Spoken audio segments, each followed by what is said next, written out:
They offered humanity mercy once and were rewarded with mythic glory. The stars looked different now. Captain Daehyun stood on the bridge of the Indomitable and stared at the view screen. 12,000 alien warships floated in Earth's orbit. They had appeared 3 hours ago without warning. One moment, the sky was clear. The next moment, it was filled with massive ships that blocked out the stars. Daehyun had been a spaceship captain for only 2 years.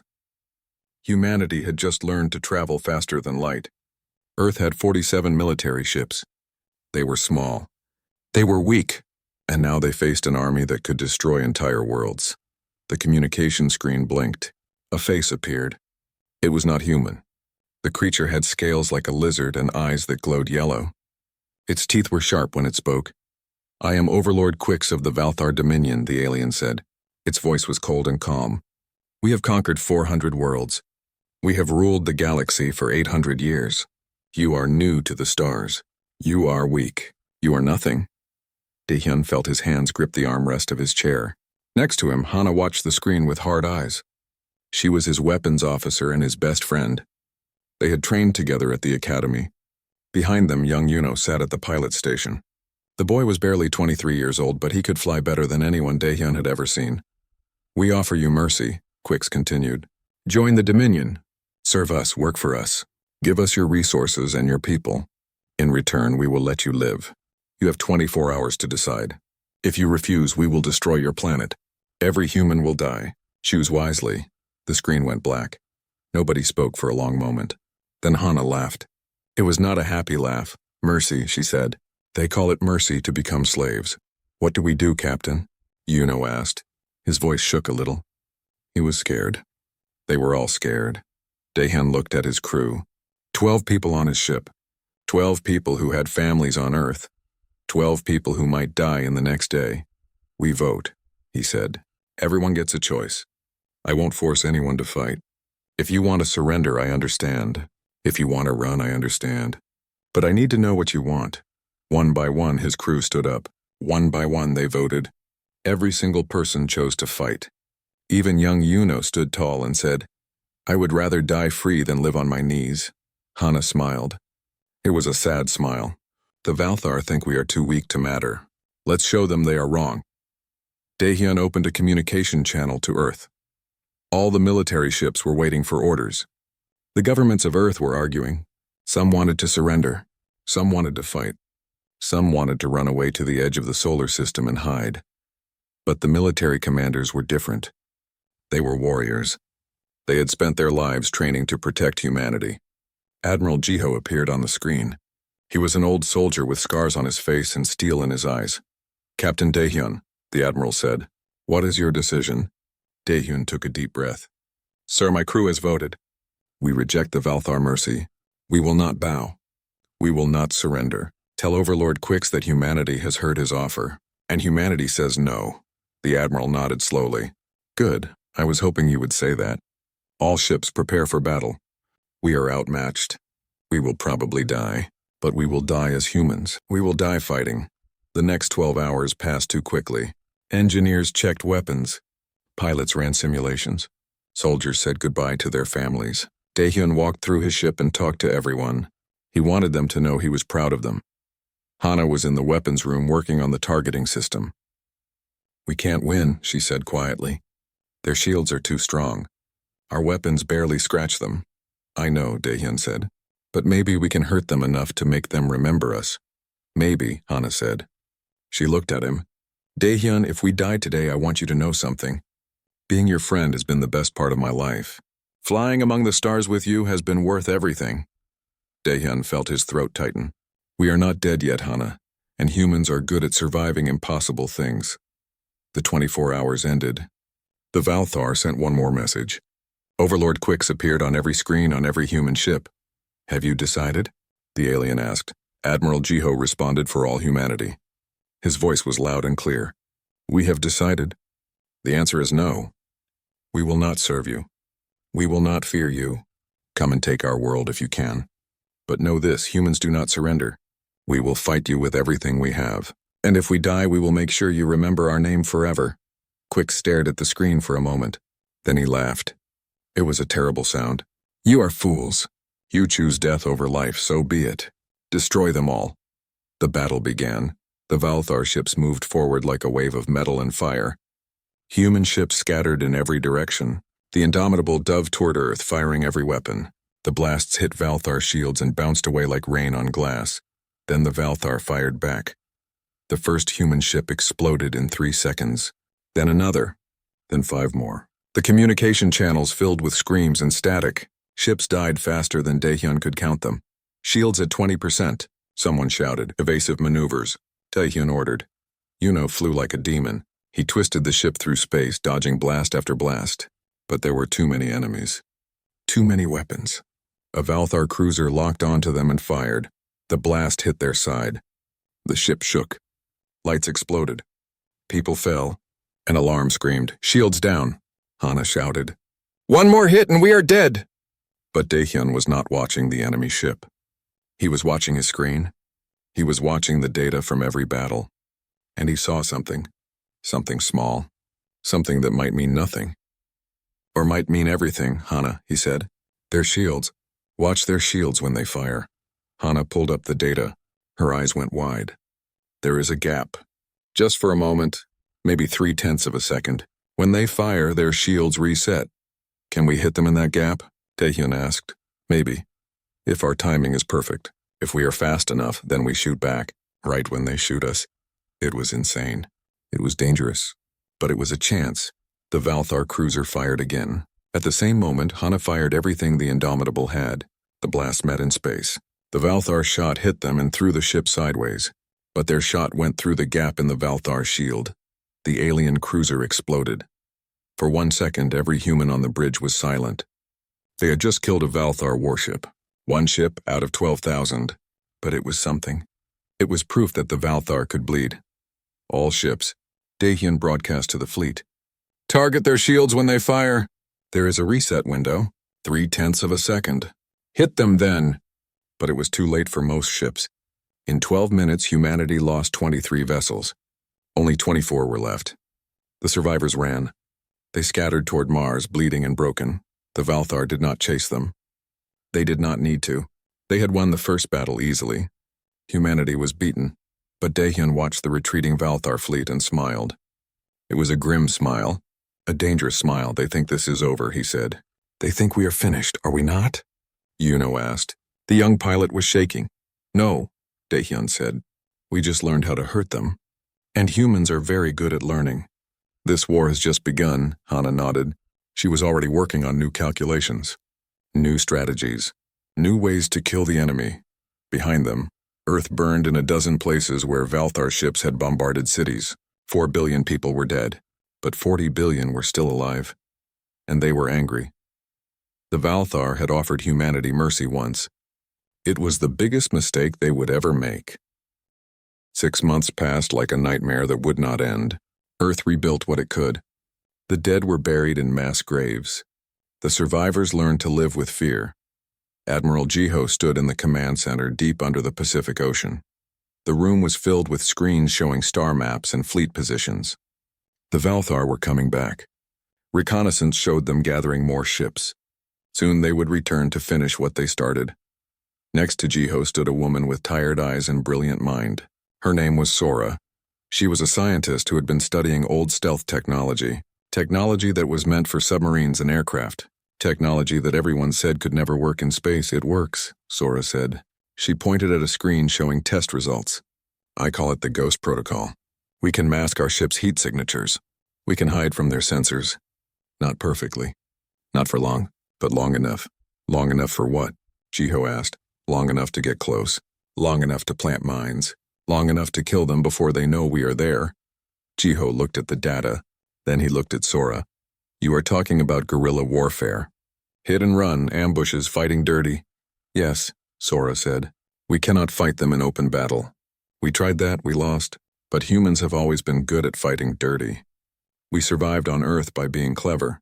By setting traps. By attacking from the shadows. We can do the same thing in space, Jiho smiled. It was not a nice smile. Then let us teach the Valthar what happens when you hunt humans. The plan was simple and brutal. Human ships would spread across the solar system. They would hide in asteroid fields. They would wait near jump points where Valthar ships appeared. And when the enemy came close, humanity would strike fast and disappear. But they needed more than stealth. They needed weapons that could hurt the Valthar. Hana had been working on that problem. She had studied the shield gap that Daehyun discovered. She had run 1,000 simulations, and she had built something new. Nuclear mines, she said at a meeting with all the captains. We plant them in the asteroid belt. Thousands of them. Hidden. Silent. When Valthar ships pass by, the mines activate and attack. The Valthar won't see them coming until it is too late. Another captain, a woman named Mina, spoke up. She had been a communications officer before the war. Now she was a captain because so many others had died. We also need to hit them where they don't expect it, Mina said. Their supply lines. Their colonies. They think we will stay near Earth and defend it. Instead, we should attack them far away. Make them spread their forces. Make them afraid. That is suicide, someone said. Everything is suicide now, Mina answered. But if we are going to die anyway, let us make them pay for every human life they took. Daehyun listened to all of this from his ship. The Indomitable had been repaired, but it would never be the same. Neither would its crew. They had all lost friends in the first battle.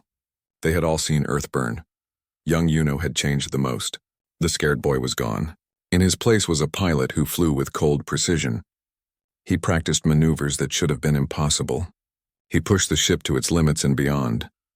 I want to hurt them, Yuno said one day. He said it quietly, but Daehyun heard the rage in his voice. I want them to fear us the way they made us fear them. You will get your chance, Daehyun promised. The chance came 3 months later. Intelligence discovered a Valthar supply depot near Neptune. It was guarded by only 30 ships, but it contained fuel for 400 vessels. Antimatter fuel that powered their weapons and engines. Admiral Jiho called for volunteers. It was a one-way mission. The ships that went might not come back. Every captain volunteered. Jiho chose 10 ships. Daehyun and the Indomitable were among them. So was Mina and her crew. They used Sora's ghost protocol to sneak across the solar system. It took 2 weeks of flying silent and dark, 2 weeks of holding their breath every time Valthar sensors swept past them. But they made it. The supply depot was huge. It floated in the dark with 30 warships circling it like sharks. The human ship stopped at the edge of sensor range. We need a distraction, Daehyun said over the command channel. Something to pull those guards away from the depot. I will do it, Yuno said. No, Daehyun started to say, but Yuno cut him off. Captain, I am the best pilot we have. Everyone knows it.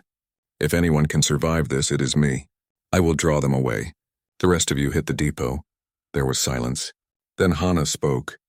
The boy is right. Let him fly. Daehyun wanted to refuse. Yuno was young. Too young to die. But they were all too young to die. And this was war. Be careful, Daehyun said. Careful is for people who want to live a long time, Yuno answered. I just want to live long enough to see them burn. Yuno's ship broke from the formation and accelerated toward the Valthar guards. He flew straight at them with all weapons firing. It looked like a suicide attack. The Valthar ships immediately gave chase. 20 of the 30 guards left the depot to hunt Yuno. He led them on a dance through Neptune's rings. He dodged, he twisted. He flew like a demon. The Valthar could not catch him. But they were so focused on him that they did not see the other 9 human ships approaching the depot. The 9 ships hit the depot from 3 directions. They fired everything: missiles, railguns, lasers, nuclear torpedoes. The depot's shields held for exactly 12 seconds. Then they collapsed. The antimatter fuel ignited. The explosion was brighter than the sun. It vaporized the depot instantly. The shockwave caught 4 of the human ships and tore them apart. But 5 ships survived. Mina's ship survived. Daehyun's ship survived, and so did Yuno. The young pilot came racing back through the explosion, his ship damaged but flying. Behind him, the 20 Valthar guards were caught in the blast. 15 of them exploded. The other 5 were crippled. Hana destroyed the 5 crippled ships with cold efficiency. All ships, jump out now. Jiho's voice came over the comm. Before reinforcements arrive.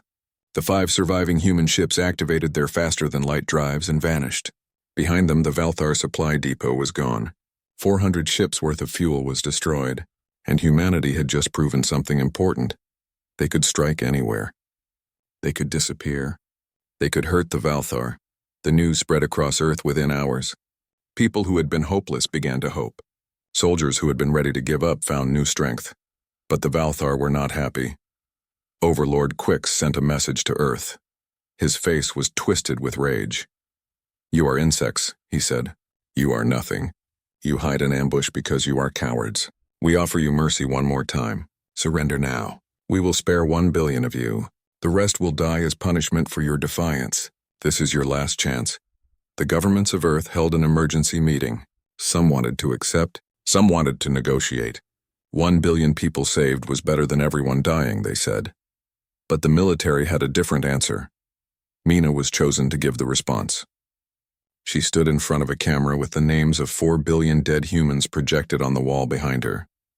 Her voice was steady. Her eyes were hard. "You killed 4 billion of us in the first attack," she said. 4 billion people who never hurt you. 4 billion people who just wanted to live. You call yourselves merciful. You call us cowards, but we are still here. We are still fighting, and we will never ever surrender to you." She paused. Then she said one word. "No." The message was broadcast to every Valthar ship. Quix watched it and trembled with rage. "They refuse again," he said to his officers. "These humans refuse to know their place. Very well, send orders to all fleets. We will not offer mercy a third time. We will erase humanity from existence." But the Valthar were starting to realize something that frightened them more than they would admit. Humans did not fight like other species. Other species fought for honor, for glory, for conquest. Humans fought for survival. They fought to protect their families, and they fought with a creativity that was terrifying. Over the next 3 months, human ships appeared and disappeared across dozens of star systems. They mined jump points. They booby-trapped abandoned stations. They attacked Valthar colonies and disappeared before reinforcements arrived. The Valthar called them the persistent plague, a disease that they could not cure, an enemy that would not die. Admiral Jiho read the intercepted Valthar communications and smiled. "They are afraid," he said. "Not much, not yet. But they are starting to fear us. Good. Fear is a weapon. Let us give them more reasons to be afraid." Daehyun sat in his captain's chair and looked at his crew. They were tired. They were scared. They had lost friends. But they were still fighting. Hana was working on new weapons. Yuna was practicing impossible maneuvers. Even the engineers and cooks had become fighters. "How long can we keep this up?" someone asked. "As long as we have to," Daehyun answered. "The Valthar have numbers. They have power, but we have something they do not have. We have nothing left to lose, and that makes us the most dangerous thing in the galaxy." On Earth, children were being taught to fight. Factories were building weapons day and night. Scientists were creating new technologies. Everyone was focused on one goal: survival. The Valthar had offered humanity mercy twice. Both times, humanity had said no. There would not be a third offer. Now there would only be war. War until one side was destroyed. War until the stars themselves went dark. And humanity was learning to love the war. 18 months into the war, Earth was still alive. Barely. 3 more major attacks had come. Each time, humanity had survived by the thinnest margin. Each time they had lost millions more people. But they were still fighting. Something had changed in humanity. The people who had once argued about peace and surrender were gone. In their place were warriors. Every human was a soldier now. Even the children learned to shoot. Even the elderly worked in factories building weapons. The Valthar had created an enemy they did not understand. They had forged humanity into something new, something terrible. Commander Hyun led a special forces team that specialized in the most dangerous missions. He was a short man with scars covering his arms and a cold smile that never reached his eyes. Before the war, he had been a Marine. Now he was something else, something that the Valthar called a demon. His team had just returned from their 12th boarding action. Boarding actions were insane. A small ship would match speed with a Valthar warship. Then soldiers in combat suits would cut through the hull and fight their way inside. Most teams died, but Hyun's team had survived every mission. They wore something called Reaper suits. An engineer named Taman had designed them. The suits were powered armor that let humans survive in space, in toxic atmospheres and temperatures that would boil water or freeze blood. They had shields and weapons built into the arms. They turned ordinary humans into walking tanks. The Valthar are weak in close combat, Hyun explained to new recruits. Their scales are tough, but their bones break easy. Their claws are sharp, but our armor is sharper. Get inside their ships, get close to them, and kill them before they can run. It was brutal work. It was bloody work. But it was effective. Yoon's team had captured 7 Valthar ships. They had killed thousands of enemy soldiers, and they had learned the enemy's weaknesses. A scientist named Ara studied the Valthar bodies that Hyun brought back. She was an exobiologist who had spent years studying alien life. Now she studied ways to kill it. They evolved on a low-gravity world, Ara explained at a briefing. She showed scans of Valthar biology on the screens. Their bones are less dense than ours. Their organs are more fragile. They can survive in 1 gravity, but barely. Anything higher and their bodies start to fail. What does that mean for us? Admiral Jiho asked. It means our pilots can kill them just by flying, Ara said. She pulled up flight data from recent battles. When our ships make hard turns, we pull 4 or 5 G-forces. Humans pass out at 9 G-forces, but Valthar organs start to rupture at 6 G-forces. If we can force them into high-acceleration combat, their own bodies will kill them. The revelation spread through the fleet like fire. Every pilot wanted to test this new knowledge. Yuno was the first to truly master it. He had survived dozens of battles now. He had killed 47 Valthar ships personally. The enemy knew his ship. They called him the Phantom because he appeared and disappeared like a ghost. In a battle near Mars, Yuno faced 5 Valthar fighters. They surrounded him and fired from all directions. A normal pilot would have died in seconds, but Yuno did something impossible. He accelerated straight up at maximum thrust. Then he flipped the ship and dove straight down. Then he spun in a corkscrew pattern while firing every weapon. The G-forces were crushing. Yuno's vision went gray. Blood vessels burst in his eyes. But he stayed conscious. He stayed focused. The Valthar pilots were not as lucky. At 7 G-forces, their organs began to hemorrhage. At 8 G-forces, their bones cracked. They tried to escape, but their ships were too damaged. Yuno destroyed all 5 fighters in 90 seconds. When he landed, medical officers had to carry him from the cockpit. He was coughing blood. His body was covered in bruises from the acceleration. But he was smiling. Did you see that? He asked Hana. Did you see them die? Hana looked at the young man who had been a scared boy 18 months ago. Now he was a killer. A skilled killer. A killer who enjoyed his work a little too much. I saw, she said quietly. But Yuno, be careful. Do not let the hate consume you. The hate is all I have left, Yuno said. My family is dead. My friends are dead. The hate keeps me alive. The hate makes me strong. Hana could not argue with that. She felt the same way. They all did. The war had turned humanity into monsters. But they were monsters who were winning. Ship by ship, battle by battle, humanity was pushing the Valthar back. The boarding actions gave them captured technology. The high-G maneuvers gave them an advantage in dogfights. The guerrilla tactics kept the enemy off balance. But the cost was terrible. Entire colonies volunteered for suicide missions. Pilots flew ships until they literally fell apart. Soldiers fought until their ammunition ran out. Then fought with knives, then fought with their bare hands. Mina sent regular broadcasts to the rest of humanity. She had become the voice of the war effort. Her messages were simple and brutal. The Valthar think we will break, she said in one broadcast. They think if they kill enough of us, we will surrender. They do not understand. Every human they kill creates 10 more who want revenge. Every city they burn makes us more determined. They wanted mercy. We gave them war, and we will not stop until they are destroyed. Her words echoed across Earth and the colonies. People who were exhausted found new strength. Soldiers who wanted to quit decided to fight one more day. The Valthar were beginning to understand their mistake. Reports came back from Valthar-controlled systems. The Dominion was having trouble.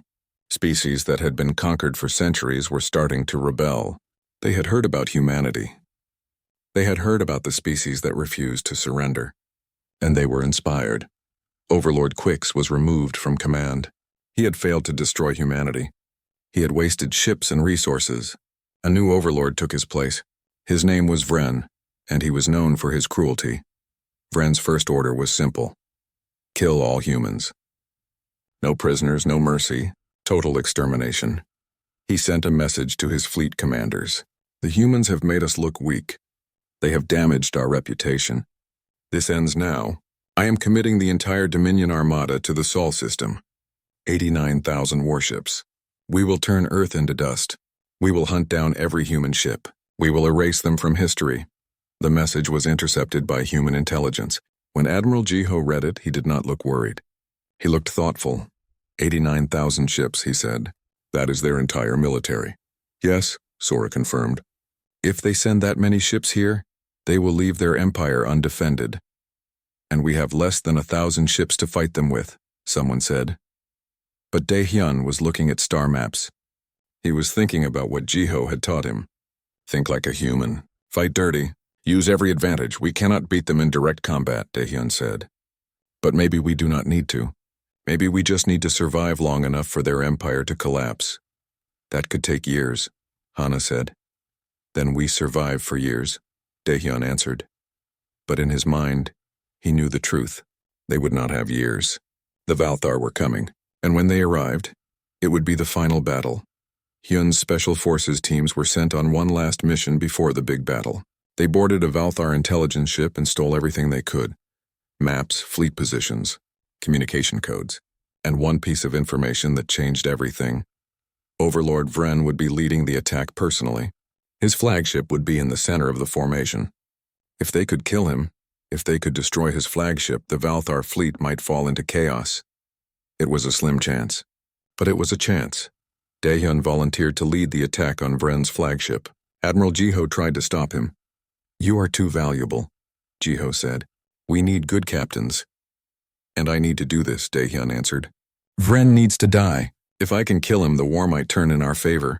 Jiho looked at his best captain. He saw the determination in Daehyun's eyes. He saw the same thing he saw in all humans now. The willingness to die for the cause.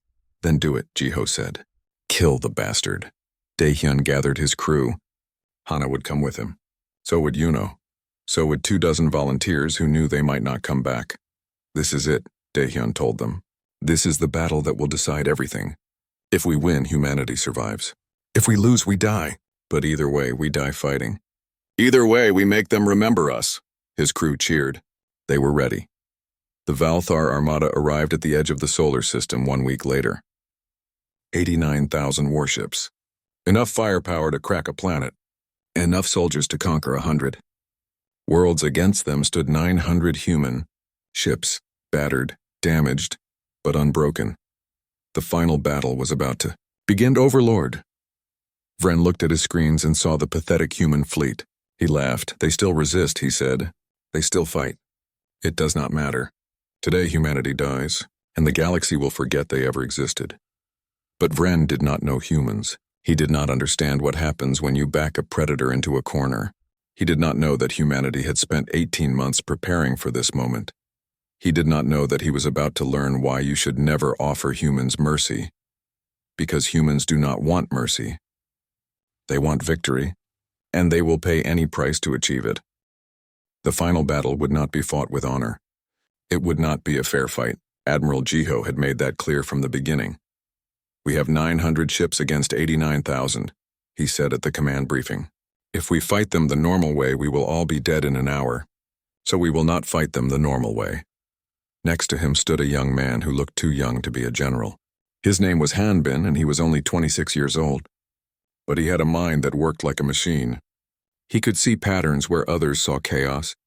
He could find solutions where others saw only death. Hanbin had been a student before the war. He had studied ancient military tactics. Now he was the chief strategist for humanity's last stand. I have a plan, Hanbin said. He pulled up a star map. I call it Operation Ragnarok. It is insane. It is dangerous. And it will cost us everything. But it might work. He zoomed in on Jupiter. The giant planet hung in space, peaceful and beautiful. We are going to turn Jupiter into a weapon, Hanbin said. The room went silent. Someone laughed nervously. Then they realized Hanbin was serious. How? Admiral Jiho asked. Jupiter is mostly hydrogen, Hanbin explained. With enough energy, we can trigger fusion reactions in its atmosphere. Not everywhere, just in specific places. We have been positioning nuclear platforms in Jupiter's clouds for 3 weeks, 4,000 platforms, each one loaded with enough warheads to start a fusion chain reaction. You want to make Jupiter explode? Hana said. Not exactly, Hanbin said. I want to make it release a directed gamma-ray burst. If we time it right, if we position the Valthar fleet correctly, the radiation will vaporize most of their ships instantly. And if we get the timing wrong? Someone asked. Then Jupiter explodes anyway and we all die, Hanbin said calmly. But we are dead either way. This gives us a chance. Several officers stood up and walked out. They could not support a plan that would permanently damage the solar system, that would make Earth uninhabitable in the long term. Admiral Jiho watched them leave. Then he looked at Hanbin. How long will Earth survive if we do this? Jupiter's gravitational pull helps stabilize Earth's orbit, Hanbin said. If we damage Jupiter enough, Earth's orbit will slowly destabilize. Maybe 1,000 years, maybe more. But eventually Earth will become uninhabitable. So we trade the future for survival today, Jiho said. Yes, Hanbin answered. But if we do not do this, there will be no future. The Valthar will kill us all right now. Jiho thought about it for a long moment. Then he nodded and do it. Save humanity today. Let future humans worry about future problems. The plan was set in motion. It required perfect timing, perfect coordination, and a lot of luck. Daehyun's role was clear. He would lead the first wave of ships directly at the Valthar Armada. His job was to get them angry, get them to chase, get them to move toward Jupiter. It was a suicide mission. Everyone knew it. But Daehyun did not hesitate. On Mars, a woman named Nari was leading the civilian resistance. She was Hana's younger sister. When the Valthar had attacked Mars during an earlier battle, they had occupied 3 cities. Nari had stayed behind to fight them. For 6 months, she had led guerrilla attacks against the occupiers. She had killed Valthar soldiers with homemade bombs. She had freed prisoners from labor camps. She had become a legend among the Martian colonists. Now she sent a message to her sister. Hana, I heard about the final battle. I heard what you are planning. I want you to know I am proud of you. I am proud to be human. If we die today, we die free. That is all that matters. Hana read the message with tears in her eyes. She sent a reply. Stay alive, little sister. Someone needs to tell our story when this is over. The Valthar fleet advanced slowly. They were confident. They had numbers. They had power. They expected humanity to run or hide. Instead, humanity attacked. Daehyun led 900 ships in a direct charge at 89,000. It looked like madness. It looked like suicide. The Valthar laughed and prepared to annihilate them. Come, Overlord Vren said on his flagship. Come and die. Let us end this pathetic resistance. The human fleet charged forward, all weapons firing. The Valthar shields absorbed the hits easily. They began to return fire. Then something strange happened. The human ships scattered. They broke formation and flew in every direction. Some headed toward Mars, some toward the asteroid belt, but most flew toward Jupiter. They are running, a Valthar officer said. No, Vren said slowly. They are leading us somewhere. Do not follow them, but it was too late. The Valthar fleet had already started moving. Thousands of ships were chasing the humans. The fleet was spreading out, moving deeper into the solar system, moving toward Jupiter. Daehyun's ship took hit after hit. Shields failed. Hull plates melted. People died at their stations. But he kept flying. He had to reach the right position. He had to lead the Valthar fleet exactly where Hanbin needed them. How much longer? He shouted. 30 seconds. Hana shouted back. She was bleeding from a head wound. Half the bridge crew was dead. But she was still working, still fighting. Yuno was flying like a demon. He dodged blast after blast. His ship was falling apart around him, but he kept it in the air through sheer skill and willpower. 20 seconds. The Valthar fleet was exactly where Hanbin needed them. 67,000 ships were between Jupiter and the human forces. The rest were scattered across the solar system. 10 seconds. Overlord Vren finally understood. He saw Jupiter ahead. He saw the human ships spreading out in a pattern that seemed almost like a trap. Pull back, he shouted. It is a trap. Pull back now. 5 seconds. But the Valthar fleet was too big, too spread out. They could not turn around fast enough. Now, Admiral Jiho ordered. 4,000 nuclear platforms in Jupiter's atmosphere detonated simultaneously. The explosions triggered fusion reactions in the hydrogen clouds. The reactions spread and multiplied. In 3 seconds, a quarter of Jupiter's atmosphere was undergoing nuclear fusion. The energy release was beyond comprehension. A directed gamma ray burst shot out from Jupiter like the finger of an angry god. 67,000 Valthar ships were in its path. They vaporized, not exploded, not destroyed, vaporized, turned into atomic particles in less than a second. The ships on the edges of the blast were luckier. They only had time to scream before the radiation cooked them alive. Overlord Vren's flagship was caught in the outer edge of the burst. The shields failed instantly. The hull began to melt. Vren tried to give orders, but his communications were dead. His engines were dead. His ship was dead. He watched through the viewport as his entire armada disappeared in a wall of fire. Then he died too. Of the 89,000 Valthar ships that had entered the Sol system, 67,000 were gone in an instant. The remaining 22,000 were scattered, disorganized, and terrified. The human fleet regrouped. They had lost 300 ships in the initial charge. 600 remained. Admiral Jiho gave the order. All ships attack. Show no mercy. Kill them all. The human ships fell upon the surviving Valthar like wolves on wounded prey. This time humanity had the advantage. The Valthar were panicking. Their command structure was destroyed. Their overlord was dead. Yuno killed 12 more ships that day. Hyun's boarding teams captured 5 cruisers. Mina's ship led a squadron that destroyed an entire Valthar formation. The battle lasted 6 hours. When it was over, the Valthar fleet was annihilated. A few ships escaped by jumping to faster than light speed, but most died. Humanity had won, but the cost was terrible. Jupiter was changed forever. A massive storm covered half the planet, glowing with residual radiation. The gravitational balance of the solar system had shifted. Scientists calculated that Earth's orbit would slowly decay over the next 1,000 years. Humanity had saved itself, but it had killed its home to do so. Daehyun's ship limped back to Earth. Only 7 of his original crew were still alive. Hana had lost an arm in the battle. Yuno was in medical care, his body broken from the extreme G-forces, but they were alive. Admiral Jiho addressed what remained of humanity. Billions had died in the war. Entire cities were ruins. The solar system was scarred forever. We won, Jiho said. His voice was tired. We survived, but we paid a price that can never be repaid. Earth is dying, slowly but dying. In 1,000 years, our descendants will need to leave. We have won the war, but we have lost our home. He paused. Then he said something that no one expected. But maybe that is for the best. Maybe Earth was always too small for us. Maybe we were meant to go to the stars. The Valthar tried to make us servants. Instead, they forced us to become something greater, something stronger, something that can survive anything.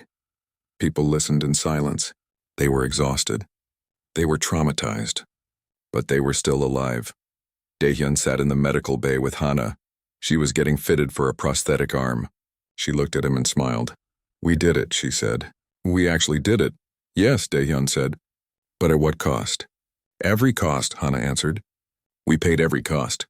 But we are still here, and they are not. In the wreckage of the battle, salvage teams found something interesting. Overlord Vren had survived the initial gamma burst. His escape pod had been recovered by a human ship. He was badly burned, but alive. They brought him to Earth. They brought him to Admiral Jiho. Vren looked at the humans who had defeated him. He looked at their scarred faces, their missing limbs, their hard eyes. 3 years passed. Earth healed slowly. Cities were rebuilt. The dead were mourned. Life continued. But everything was different now. A man named Kyung worked in the Grand Library of New Seoul. He was a historian. Before the war, he had studied ancient civilizations. Now he studied humanity's war with the Valthar. He interviewed survivors. He collected battle reports. He preserved recordings of the fighting. He wanted to make sure that future generations would know what happened, would know what humanity had paid for its survival. We must never forget, Kyung said to his students. We must never forget the price of freedom. One of his most important projects was documenting Overlord Vren's testimony. The Valthar commander had kept his word. He had written everything down. The Dominion's history, their conquests, their perspective on the war with humanity. Kyung read Vren's writings with fascination. The alien's words painted a picture of humanity that was both terrifying and inspiring. In 800 years, Vren had written, the Dominion conquered 400 species.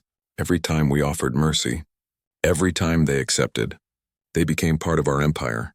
They served us. They lived. Humanity was different. We offered them mercy.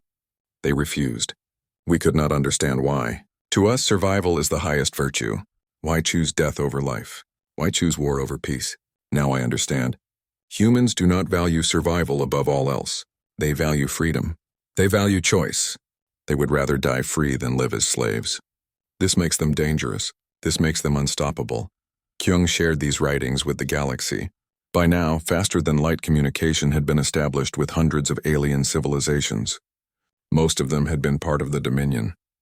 Most of them had rebelled after humanity destroyed the Valthar fleet. The galaxy was in chaos. But it was free chaos. Better than ordered slavery. A woman named Jisoo became humanity's first ambassador to the new Galactic Council. The council was formed by the liberated species. They wanted to create something better than the Dominion. Something based on cooperation instead of conquest. Jisoo stood before the council in its first meeting. Representatives from 200 species watched her. Some with gratitude, some with fear, some with curiosity. "My name is Jisoo," she said. "I speak for humanity. We did not ask for war. We did not seek conflict. But when the Valthar came to our world and demanded our submission, we had only one answer. No." She paused and looked at the assembled aliens.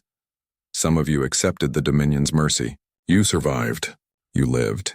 We do not judge you for that choice. Survival is not shameful, but we could not make that choice. We are human, and humans do not bow." A representative from the Kelton Union spoke up. She was an insect-like creature with 4 arms and compound eyes. "You destroyed your own planet to win the war," the Kelton said. "You sacrificed your future. Was it worth it?" Jisoo smiled. It was a sad smile. "Earth is dying, slowly. In 1,000 years it will be uninhabitable. We knew this when we made the decision, and yes, it was worth it. Because if we had surrendered, we would have been slaves forever. Now we are free, and in 1,000 years we will find a new home." "You are insane," another representative said. He was from a species called the Drell. They had been part of the Dominion for 500 years. "Perhaps," Jisoo agreed. "But we are free, insane people. Not slaves." The council debated for hours. Some species wanted to quarantine humanity. They feared what humans might do if they felt threatened again. Others wanted to ally with humanity. They saw the value in having such fierce warriors as friends. In the end, the council made a decision. Humanity would be welcomed as an independent species. They would be offered membership in the council. But there would be one condition. The council's leader, a dignified being named Teklar, announced the decision. "Humanity has proven its strength," Teklar said. "You have shown that you cannot be conquered. But strength without wisdom is dangerous. We ask that you share your history with us. Teach us how you survived. And in return we will teach you about the galaxy, about diplomacy, about peace." Jisoo considered this. Then she nodded. "We accept. But understand this. We will teach you how to be strong, how to resist tyranny, how to fight for freedom. Because the galaxy needs to know these lessons. The next empire that tries to conquer the weak must find only strength, only resistance, only people who refuse to surrender." The council agreed. Over the next decade, humanity spread across the stars. They established colonies on dozens of worlds. They shared their technology with other species. They taught military tactics to those who had forgotten how to fight, but they also learned. They learned diplomacy from the Keltons. They learned science from the Vex. They learned art from the Nalkir. Humanity became part of the galactic community. But they never forgot who they were. They never forgot the war. Daehyun lived to see these changes. He retired from the military and became a teacher. He taught young pilots how to fly, how to fight, how to survive. One day, a student asked him, "Admiral Daehyun, do you regret the war? Do you wish we had accepted the Valthar's mercy?" Daehyun thought about it for a long moment. He thought about the billions who had died, the planet they had sacrificed, the innocence they had lost. "I regret the deaths," he said finally. "I regret the pain. I regret that we had to become monsters to survive. But I do not regret fighting, because the alternative was to stop being human. And that was never an option." Hana became the head of weapons development for the Galactic Defense Initiative. The initiative was formed to prevent another Dominion from rising. It was a volunteer military force made up of species from across the galaxy, but everyone knew that humanity was its backbone. Humans had learned to fight like no other species. They had learned to win against impossible odds. Yuno became something of a legend. He was known across the galaxy as the Phantom, the pilot who had killed 63 Valthar ships, the human who flew like a demon. He settled down eventually. He married. He had children. But he never stopped flying. Once a week he would take his ship into space and practice the old maneuvers. The impossible turns, the high-G accelerations that would kill most species. He did it to remember, to never forget what they had fought for. Overlord Vren lived for 15 more years on Earth. He became an unlikely friend to humanity. He helped them understand the galaxy. He warned them about threats, and he wrote. His book was called The Mercy Myth, How Humanity Ended an Empire. It became the most widely read document in galactic history. Every species studied it. Every species learned from it. The book's conclusion was simple and powerful. The Dominion fell because we made one mistake, Vren wrote. We offered mercy to a species that did not want it. We assumed that survival was every species' highest goal. But humans are different. They value freedom more than life. They value choice more than safety. They would rather die on their feet than live on their knees. We should have destroyed them immediately. We should have recognized the threat. But we offered mercy, and in that moment of kindness we sealed our own doom. Now the galaxy knows. Now every species understands. If you encounter humanity, do not threaten them. Do not try to conquer them. Because they will fight. They will adapt. They will endure. And they will win no matter the cost. The Dominion offered humanity mercy once. In return, humanity gave us oblivion, and they earned something we could never give them. They earned glory, mythic glory that will outlive the stars themselves. When Kyung finished compiling all the histories, he created a memorial on Earth. It was built on the ruins of old Tokyo, a massive wall with the names of every human who had died in the war. 4,200,700,000 names. At the base of the memorial was a plaque. It read, They offered us mercy, we chose glory. Daehyun attended the dedication ceremony. He was old now, gray hair, tired eyes, but he stood straight and proud. Jisoo gave a speech to the crowd of millions. We gather today to remember, she said, to remember those who died, to remember the choice they made, to remember that humanity, when faced with extinction, chose to fight. The Valthar offered us mercy. They thought we would be grateful. They thought we would accept slavery in exchange for survival. They were wrong. We fought. We suffered. We sacrificed our planet and our future, but we remained free, and that freedom is worth everything we paid. Let this memorial stand forever. Let it remind future generations that humanity bows to no one. Let it remind the galaxy that we are not a species that accepts mercy. We are a species that earns glory. The crowd cheered. It was a bittersweet sound. Celebration mixed with grief. Pride mixed with pain. That night, Daehyun sat with his old crew. Hana was there, her prosthetic arm working perfectly. Yuno was there with his family. Mina was there, still broadcasting messages to the galaxy. They shared stories. They remembered friends who had not survived. They laughed and cried and drank too much. Do you think we did the right thing? Yuno asked. He was older now, calmer, but his eyes still held the fire of a warrior. We did the only thing we could do, Hana answered. We stayed human. That is all that matters. The galaxy fears us, Mina said. I hear it in their communications. They respect us, but they fear us too. Good, Daehyun said. Let them fear us. Fear prevents wars. Fear keeps the peace. As long as the galaxy knows what happens when you threaten humanity, we will be safe.